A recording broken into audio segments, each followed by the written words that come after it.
하지 말고, 친척을 집에 데려와 병을 요양하게 하지 말고, 친척 아이를 자기 집에 오래 살게 하지 말고, 집에서 함부로 손님을 불러 식사 대접을 자주 하지 말라. 왜 그런지 아세요? 친구를 집에 재워 함께 지내게 하지 말고, 친척을 집에 데려와 병을 요양하게 하지 말고, 친척 아이를 자기 집에 오래 살게 하지 말고, 집에서 함부로 손님을 불러 식사 대접을 자주 하지 말라. 왜 그런지 아세요? 이야기를 하나 들려주면 이해하실 겁니다. 한 남자가 아내가 샤워하는 동안 몰래 아내의 채팅 기록을 봤습니다. 그의 의심은 틀리지 않았죠. 아내가 샤워를 마치자 남자는 농담처럼 물었습니다. 여보, 만일 내가 바람을 피우면 당신은 어떻게 할 거야? 아내는 말했습니다. 당신이 바람 피우면 난 절대 용서 못해. 당신은 빈손으로 집에서 나가야 해. 남편은 조급해하지 않고 다시 물었습니다. 그럼 당신이 바람 피우면? 아내는 정색하며 말했습니다. 그런 농담하지 마. 난 절대 그런 짓 안 해. 말이 끝나자마자 남편은 아내의 휴대폰을 들어 사진첩을 열었습니다. 두 사람의 다정한 사진들을 보며 말했습니다. 당신 휴대폰 다 봤어. 내가 밖에서 돈 버느라 당신을 소홀히 한 책임도 있지. 하지만 그 남자는 당신보다 15살이나 어린데 왜 당신이랑 만나는지 생각해 본 적 있어? 혹시 돈 때문 아닐까? 아내는 바로 반박했습니다. 그 사람은 날 사랑해. 당신이 말하는 그런 사람이 아니야. 내가 돈 주려 해도 안 받아. 잠시 생각하던 남편이 말했습니다. 좋아. 그럼 시험해보자. 우리 먼저 위자미혼을 하자. 당신이 빈손으로 나왔다고 그 남자에게 말해. 그래도 그가 널 받아주면 난 널 축복하고 보상금도 줄게. 만약 떠나면 다시 돌아와서 우리 잘 살자. 이 일은 다시 꺼내지 않는 걸로. 아내는 계산해보니 손해볼 게 없다고 생각해 동의했고 다음날 바로 이혼했습니다. 그리고 곧바로 어린 남자친구를 찾아갔습니다. 하지만 그가 아내가 빈손으로 나왔다는 말을 듣자 바로 태도가 돌변했습니다. 아주머니, 지금 농담해요? 빈손인데 나랑 뭘로 살아요? 내가 아주머니 나이 때문에 만나는 줄 알아요? 그는 그렇게 말하고 떠나버렸습니다. 여자는 그제야 정신이 번쩍 들어 남편을 찾아가 무릎 꿇고 울며 빌었습니다. 여보, 내가 잘못했어. 우리 지난 세월 봐서 한 번만 용서해줘. 하지만 남편은 담담히 말했습니다. 난 지금 혼자가 더 편해. 넌 너무 순진했어. 이미 우린 이혼했어. 이제 가. 다시 보고 싶지 않아. 결국 여자는 빈털터리에 갈 곳도 없게 되었습니다. 이 세상에서 가장 강력한 건 돈도 권력도 아닌 사고방식입니다. 만약 스스로 너무 솔직하고 처세가 서툴다고 느낀다면 그건 결점이 아니라 당신 마음의 진실함입니다. 성장은 그 진실함을 버리는 게 아니라 그 위에 지혜를 더하는 과정입니다.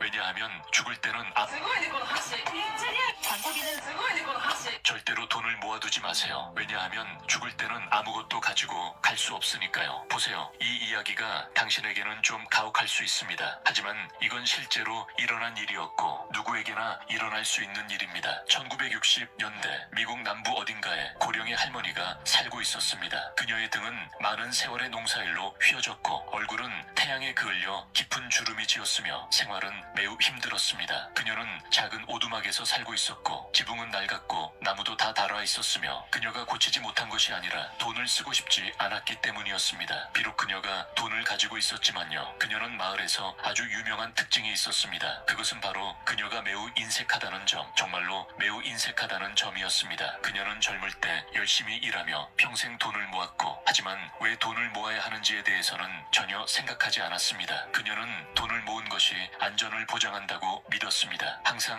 간단한 음식을 먹었고 돈을 쓰는 걸 아끼고 낡은 침대에서 자고 있었으며 가장 최악인 것은 그녀의 옷이 몇 년째 입고 있던 것이었습니다. 이 모든 것은 돈을 쓰지 않기 위한 것이었습니다. 그녀는 침대 밑에 낡은 항아리를 숨겨두었고 그 안에는 지폐와 동전이 가득 들어 있었습니다. 그녀는 조금씩 돈을 벌 때마다 문을 닫고 주위를 살피며 침대 매트를 들추어 돈을 항아리에 숨겼습니다. 그녀는 마음속으로 생각했습니다. 여기면 안전하다. 아무도 이걸 건드릴 수 없다. 그러나 어떤 일들이 점차 그녀에게 다가오고 있었습니다. 하지만 그녀는 그것을 신경 쓰지 않았습니다. 몇 달 전부터 그녀의 몸은 예전처럼 움직이지 않게 되었고 그녀가 일어날 때마다 항상 어지러웠고 오래 걸으면 다리가 풀리며 때로는 물통을 들고 숨을 헐떡거릴 때도 있었습니다. 어느 날 그녀가 작은 밭에서 일을 하던 중 갑자기 심한 가슴 통증이 그녀를 앉게 만들었습니다. 그녀는 낮은 목소리로 말했습니다. 나는 이제 죽을지도 몰라. 이게 나이 들면 겪는 일이야. 그러나 그녀는 마음속으로 자신을 위로했습니다. 그래도 돈은 있잖아. 그녀는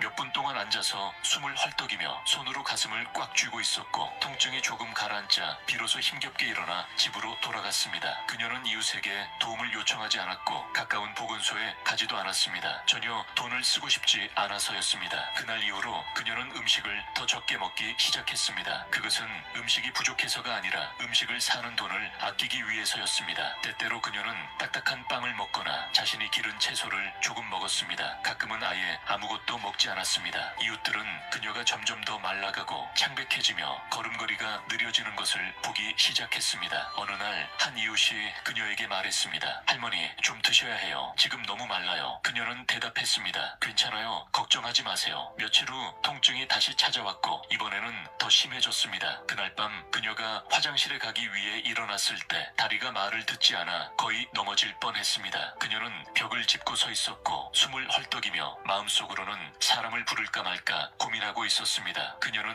이웃집을 두드릴까도 생각했지만 침대 밑에 항아리를 보며 결국 아무도 부르지 않기로 결정했습니다. 다른 사람을 귀찮게 할 수 없어요. 그녀는 낮은 목소리로 말했습니다. 나는 혼자 해결할 수 있어. 만약 그들이 내 돈을 가져가면 어쩌죠? 그때부터 그녀는 걸을 때마다 두려웠습니다. 모든 노력은 너무 힘들었고 그녀는 여전히 현실을 받아들이기를 거부했습니다. 누군가 그녀에게 지붕을 수리하라고 제안했을 때 그녀는 여전히 대답했습니다. 지붕은 좀 더 버틸 수 있어요. 돈을 낭비하고 싶지 않아요. 절대로 돈을 모아두구나. 마리아, 남은 음식은 쓰레기통에 버려야지. 오만한 한 남편이 아내와 5 아이를 가뭄에 시달리고 잊혀진 커피 농장에 버려두었다. 그러나 그 여자는 악마조차 이해하지 못한 힘을 지니고 있었다. 잊혀진 땅 위에서 태양은 붉은 흙을 태워버리고 먼지가 날렸다. 마리아는 그 자리에 서 있었다. 노동으로 굳은 살이 박힌 손을 가진 결코 쉴 수 없었던 고통이 얼굴에 새겨진 여자였다. 그녀에게는 어린 5 아이가 있었다.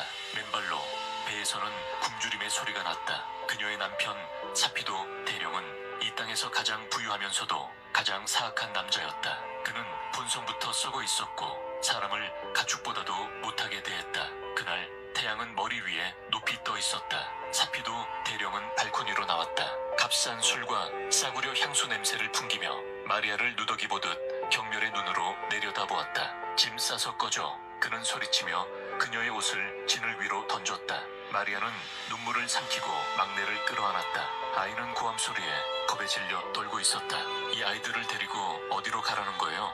우리는 아무것도 없어요. 남자는 거칠고 냉혹한 웃음을 터뜨렸다. 그건 내 문제지. 난 새 여자가 있다. 훨씬 더 예쁘지. 아이 낳느라 망가진 너 같은 쓸모없는 여자랑은 달라. 난 네가 내 인생을 망치게 두지 않겠다. 마리아는 대꾸하는 순간 매를 부르는 이름을 알고 있었다. 그녀는 고개를 숙였고 침묵한 농장 인부들 앞에서 깊은 수치를 느꼈다. 알겠어요. 떠날게요. 하지만 아이들을 먹일 콩자루 하나만이라도 주세요. 대령은 침을 뱉었고 거의 마리아의 발치에 튀었다. 난 오늘 마실 물조차 줄 생각이 없다. 하지만 내가 좋은 사람이니까 내게 운명을 하나 주지. 그 죽은 커피 농장 알지? 가장자리에 있는 해충에 시달려 전부 말라 죽은 땅 말이다. 거기로 가라. 간신히 서 있는 오두막이 하나 있다. 주변은 잡초뿐이지. 그 죽은 땅에서 뭔가를 캐낼 수 있다면 수확은 전부 내 것이다. 하지만 일주일도 못 버티고 다시 구걸하러 돌아올 거라 본다. 그는 등을 돌려 큰 집 안으로 들어갔다. 마리아는 해진 옷들을 챙기고 낡은 냄비를 들고 아이들을 데리고 떠났다. 그들은 타는 듯한 햇볕 아래서 멸리를 걸었다. 걸음마다 먼지가 피어올랐다. 아이들은 갈증에 울었다. 그곳에 도착했을 때 마리아의 심장은 얼어붙었다. 오두막에는 문이 없었고 지붕은 채처럼 구멍투성이었다. 바닥은 온통 진을 뿐이었고 주변에는 햇볕에 타버린 커피나무의 뼈대만 남아있었다. 생명은 없고 오직 죽음뿐이었다. 아이들은 눈이 푹 꺼진 채 그녀를 바라보았다. 엄마, 우리 정말 여기서 살아야 해요. 무서워요. 마리아는 눈물을 삼켰다. 머리에 두건을 단단히 묶고 이 죽은 풍경을 바라보았다. 그녀에게는 남편도 돈도 없었지만 눈 속에는 불꽃이 타오르고 있었다. 그래, 얘들아, 하늘의 신께 맹세하마. 이 메마른 땅에서 우리는 반드시 살아갈 길을 만들어낼 것이다. 그렇지 않다면 내 이름은 마리아가 아닐 것이다. 밤이 내려왔고 차갑고 두려웠다. 바람이 오두막의 틈새 사이로 울부짖었다. 페드로 씨는 비단 시트 위에서 잠들어 꿈속에서 웃고 있었다. 그러나 그는 알지 못했다. 다음날 아침 마리아가 그 황량한 농장에서 그녀들의 운명을 영원히 바꿀 무언가를 발견하게 되리라는 것을. 남은 음식을 버렸군.